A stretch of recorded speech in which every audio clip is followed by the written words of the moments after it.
Voici que 12 mois se passaient déjà pour le roi Buchanan-Tzar. Et il n'avait pas pris en considération quand Dieu lui avait parlé en travers ce songe. Et voilà que Buchanan-Tzar est dans son royaume. Et là, il commence à se mettre sur son piédestal. Et il regarde ce palais qu'il a fait à Babylone la Grande. Et là, il commence à se glorifier et à dire que si tout ce royaume a été créé, c'est grâce à sa magnificence.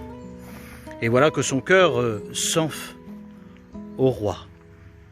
Mais il n'avait pas du tout pris garde à ce que Dieu lui avait dit.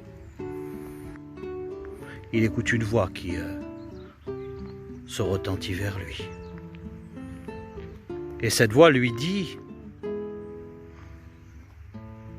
tu seras retiré de parmi les hommes. Ton cœur d'homme sera transformé en cœur d'animal. Tu vas vivre à l'extérieur. La rosée tombera sur toi chaque matin et tu te nourriras de la nourriture des bœufs. Et voilà que, comme la parole se dit, ça l'arrive.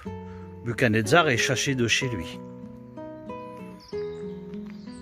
Son cœur d'homme a été retiré. Buchanan-Tzar a perdu la raison. Et il mange de l'herbe, comme les bœufs. Et ça dure le temps que Dieu avait prévu.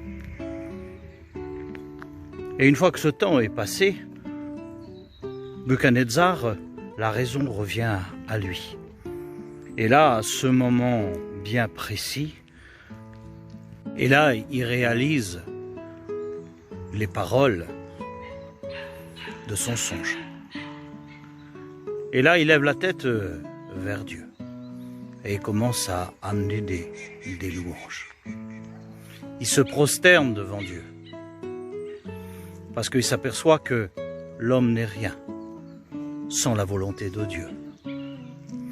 Et quand il se prosterne devant Dieu et qu'il loue Dieu, Dieu le rétablit. Dieu le replace dans son palais. Dieu lui redonne toute sa puissance.